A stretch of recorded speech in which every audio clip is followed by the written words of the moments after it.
What's good, Boston? DJ Mo Wilks inside Studio 889 with a hip hop pioneer who's definitely got the juice.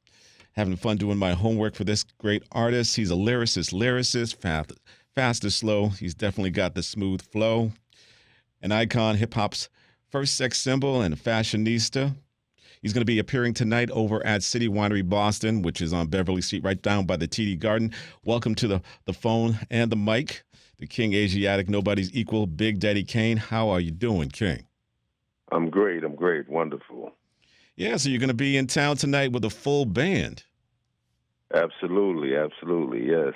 We are coming to do it real big with live instruments and everything. Now, I've known you to do stuff on stage with definitely DJs. Is there a big contrast with the band? What can people kind of expect from your show? Well, it's going to be a whole different vibe, a whole different energy. We're trying to bring back those James Brown elements, you know. Okay, original kind of vibes. I mean, hip-hop celebrated its 50th anniversary last year, so happy anniversary. You were there for at least 70% of that, going back at least to the mid-'80s. Did you think, as the song goes, hip-hop would get this far and do this many things? Absolutely, by all means. Yeah, I started, it was actually late 80s, but it was like once I saw how big Run and Houdini was getting, to hear people say that it was just a fad, those are the same sayings that they had about rock and roll. So I knew that hip hop was going to be just as big or even bigger. And you've worked with some amazing names. I mean, Barry White, Patti LaBelle, Quincy Jones. What was it like to work with such a producer like Quincy Jones? Well, that was amazing because I must admit that Quincy actually produced me. You Really? know, it wasn't the type of thing where, he made a beat and I came in and rhymed. It was like he was what you know about Dizzy Gillespie, what you know about Sarah Vaughan. And then we're sitting there looking in black encyclopedias, which I also didn't even know existed at that time. Wow. And reading up on these artists before I even wrote the rhymes, and he's telling me nicknames that he used to call Dizzy and stuff that him and Ella Fitzgerald used to talk about to incorporate that. So I can actually say that he really, truly produced me when we worked together. A lot of parallels between like the early jazz, bebop, and hip hop, huh? Yeah, he noticed that. Like he was comparing, like my fast flow to Ella Fitzgerald, the way she scat. And he was saying that the reason why the way she scat was so different than others is because most people follow a piano or a bass, but Ella followed the horn. Mm. So that became my new rhyme for Busta Rhymes because the way his flow changes so much, so that I call Busta Fella Fitzgerald. Oh, whoa. Okay, I just found that out. Thank you. That's a cool discovery. Now, Yeah. Now, you were actually referred to as one of hip hop's first sex symbols. Do you embrace that? I mean, I don't have nothing against it. Okay. I want my music to be accepted by men and also women as well. So I mean, if that's the way ladies look at it, I mean, that's cool. I'm just hoping that they're enjoying and appreciating the product. I'm going by the songs. I'm going by the album covers. I mean, doing different things. Like your lane was definitely trying towards keeping it original. Definitely true to the streets, but also, letting the ladies know that, I could be smooth with it too. Oh, yeah. I mean, well, absolutely. I mean, basically what I was just trying to do was just showcase what I'm into, the way I function and the way I move. It's like, you have a lot of people like where, their attitude, they're what they do might be something real grimy, might be something real gutter. Mm-hmm. I'm just laid back and smooth with it. I can tell by your voice right there. And I'd be remiss without asking, because my GM was actually kind of curious. You once did a photo shoot with the one and only Naomi Campbell. What was that like? It was nice, man. We had a great photo shoot. She was super friendly. Madonna was super friendly. Madonna was funny as heck. Really? Yeah, she had us. Yeah, I mean, like this, as soon as I got to the shoot, right that second I got there, Madonna just ran up, butt naked, and gave me a hug. Okay. And was telling me that, hey, I was just standing in the middle of the street in traffic, just like this, no clothes on, with my thumb out, hitchhiking, taking photos, and nobody stopped. Not one single car stopped. Can you believe that, Kane? Effing Madonna, and nobody stopped. I'm Well, sitting there just cracking up laughing like, oh, this girl crazy, man. I bet you did. Now, getting back to like the show itself, you told me that you were doing it with a full band. You're kind of giving it that James Brown vibe. Ever get a chance to check out JB on stage yourself? Yes. It was years ago. I want to say like maybe '89 or something like that. Impact Convention, but but I have a lot of James Brown footage. I have a lot of his footage from the '60s all the way up until like the '90s of him performing. And did So you get it's like I've learned a lot from it. No, did you get some of the inspiration because he was definitely known to move on stage? As are you. Well, that was like early on in my career. That was like one of my big inspirations. When I would see him in in the Flames and they do their routines, I told Scoop and Scrap, we need to do something like that. Like I saw them James do the split and Bobby Bird pull him up by his hair. Yeah. So Yeah. will we see that in an iteration of this kind of tour with Kane, or are we going to see some dancing on stage similar to that? Or Well, you got to come out and see. Got to come out and see. I like the tease. I like that. Only thing I can guarantee is your eyes going to see all. You're going to see all that your eyes allow you to see. But we're going to have a great time. Okay. Come out and see. I like that. Once again, tonight, Big Daddy Kane is going to be over at City Winery. You got to definitely come through. It's going to be a great show. He's not going to let any surprises out. He's keeping a lot of that to himself. Most recently, you actually worked with Raheem DeVaughn on a remix of Woman. What was that like? Well, that was great. Me and MC Light, we've been friends for, almost 4 decades.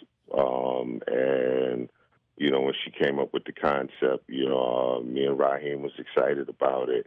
And, Raheem came in and he did it. He did his job. He came in, put his pen down, and went to work, man, and made an incredible hook. Word. And I was really happy with the way it came out. Very nice, chopping it up with Big Daddy Kane. Back in the day, you were part of the Juice Crew. Definitely, you were taking on different crews like BDP. Most recently, Kendrick's done his thing with Drake. Do you think that, hip-hop, especially hip-hop beefs on wax, are good for the culture?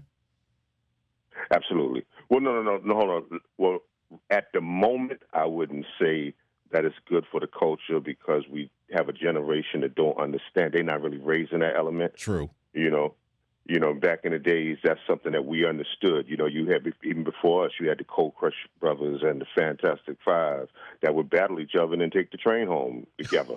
Wow. So, so that was something like LL and Kumo D, KRS and Shan, MC Light and Antoinette. That was a normal thing in hip-hop. I think that, younger generation, they don't really understand it. So, I wouldn't necessarily say it's good for the culture at the moment, because it can turn into something physical. A lot of people take it a little too seriously. But I think that it is good for the artists. I think that it's good for the artists and it sharpens their skills. I think that, something like that will make Kendrick think harder. And, I think it makes Drake think harder, as lyricists when you have to compete with someone. That's true. It makes you step your game up. Exactly. Now, only a couple more questions. I don't know. You got to get yourself out. 50 years hip-hop doing big things, Super Bowls, of course, Snoop doing his thing over in Paris. What'd you think about that? Did you get a chance to check out anything with Snoop overseas? Yeah, well... You're laughing, uh-oh. Snoop is hilarious, man. I love what he's doing and the way he's doing it, because he's being Snoop the entire time. There's no filter. It's Snoop the entire, especially on the dinner thing, the dinner scene with him and Martha Stewart. That was hilarious. That was wild. Yeah, but I love what he's doing. I even love what Flavor Flav is doing, and more importantly, I truly love the gesture that he made to give what's her name? I forget her name. The Olympic gymnast. He tried to give her a bronze clock because Oh, of the no way. issues The one going that on was with the her bronze gymnast. medal. The one that was the gymnast. They were giving that kind of controversy because they said that she didn't come in third or something like that. Her? Right, exactly. Yeah, I think her last name is yeah, Childs. I'm pretty sure. I'm not sure. yeah. No, no, not Simone. I forgot. I think it is. Now I got to look it up. You got me. I'll I probably believe have to it's insert it. Charles. Yeah, I think it was it's Charles. Childs. Yeah, wasn't it? Yeah, Charles. I believe it's Charles. Yeah, yeah. I mean, to see Flav, offer her a bronze, clock, let her know that, I stand beside you. I'm with you. I thought that was beautiful, and that's the type of thing the hip hop artists need to do. So I tip my hat to Flav, and I tip my hat to Snoop Dogg as well. Very nice. Yeah, it was Jordan Childs. Really cool. So what are your thoughts? 50 years you've seen, at least 35 of those 50 years you've seen in hip hop and how it's impacted the world. Do you think it's got another 50 years in it? Absolutely. I honestly, I have a funny feeling that within another 10 years or so, it will be where there's different divisions of hip hop. Really? Like what they did with, basically what happened with soul, where, you had soul music, then you have R&B, and then you had contemporary music, it's like soul kind of went into different divisions. So it'd be like traditional hip hop, gonna, kind of like traditional hip hop, more like alternative hip hop kind of I thing? think that's what's going to occur, where there's, this form of hip hop, that form, I think that's what's going to happen with it. And where are you going to fit in all this? Genres inside the genre. And where's Big Daddy Kane going to fit in? Timeless hip hop. I'm with that. Who do you expect in the game today?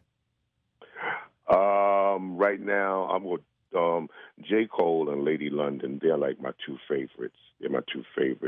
I love what Kendrick did throughout the battle.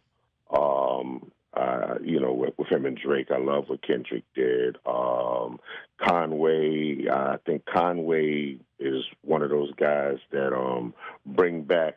He tries to bring back that '80s style of hip hop, and I definitely commend him. And he's a lyrical beast as well. And then there's another young lady named Saba the Goddess, who I think she has the spirit of Lauryn Hill in her, and she's another lyrical beast, So yeah, there's a lot of new artists out there that I have a lot of respect for.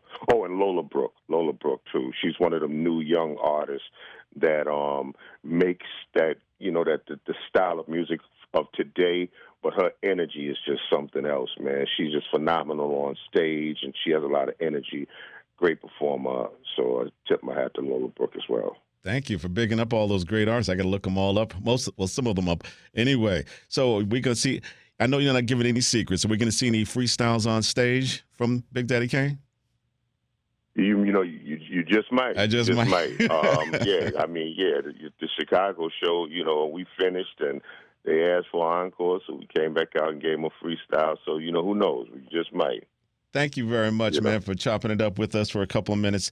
Special thanks to Big Daddy Kane. Once again, you can see a historic icon live on stage tonight, City Winery Boston, with a band no less, kind of doing his thing. He's not giving out no secrets, but it's going to have a kind of a James Brown feel, he said. So you're going to definitely see me in the house in the building. Hopefully you'll be there tonight. Once again, thank you very much, King. Appreciate you. And hopefully 25, 50 more years of just great music and great inspiration. Thank you, brother. All the best to you. All right, thanks a lot, brother. Peace. Peace. Special thanks to Big Daddy Kane. Once again, you can see this historic icon live on stage with a band no less doing his thing tonight at City Winery in Boston. Showtimes at 7 p.m. and 10 p.m. As the album would say, his first release, Long Live the Kane. Hopefully we'll definitely have an amazing show, an amazing time tonight. For Studio 889, I'm DJ Mo Wilks.